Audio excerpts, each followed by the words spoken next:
And confusion created by those blasts. Social media became a lifeline between runners and spectators and the outside world. Seconds after the first bomb blast, runners and their friends and families began tweeting messages and images. And while social media sites such as Twitter offered the fastest conduit for information and unfiltered graphic imagery, those images can have a lasting mental effect, especially on children. Social media can blur those lines. I mean, these are people's real lives, and it's important to be sensitive and cautious before we just put information or images out there. So we're going to talk about the upsides and downsides of the ability for us to communicate instantly with social media. We're joined now by KSL Social Media Director Natalie Wardell.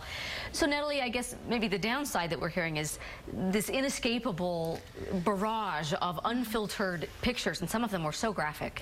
Yes, we saw a lot of graphic images disseminated all over the internet yesterday. Social media websites were putting images up, with a graphic alert, but yet, we saw those images and it was a little bit jarring to see that, definitely. It's hard to be immediate like that and still take into account the tone and what's actually, what the meaning, what this means for people. Yeah, I mean, it almost makes it feel less real, or it can make it feel like you're watching a movie or things like that when it's indeed happening in our country right now, today, in real time. You cautioned us yesterday, in fact, to remember that when we're tweeting and hurrying that we take into account the proper tone, and I think you said respect for people.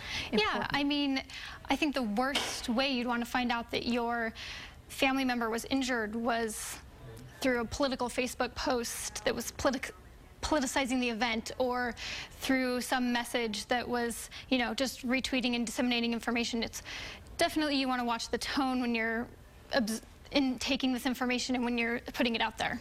Now, on the upside, this information came quickly. It helped people take action, whether you wanted to donate money, whether you wanted to donate blood. There's ways that you can actually take action through social media. We could take action, and we could really get hope in a time when we needed it. So people were finding out ways to help.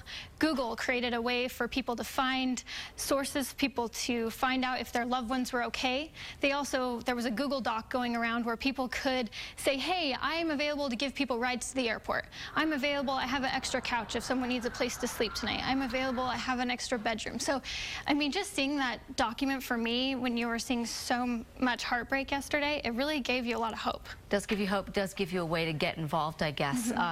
We even heard stories of the Utahns who were there that used social media in the midst of the crisis. Yeah, one thing with Twitter is it's very easy to send out a tweet when cell phones were blocked. A lot of people were using, text messages, tweets to let their loved ones know that they were okay. All right, Natalie Wardell, it's hard. We're all learning how to handle this new technology, and like you say, there are pros and cons to it. Yes, definitely. Thank you very much. Small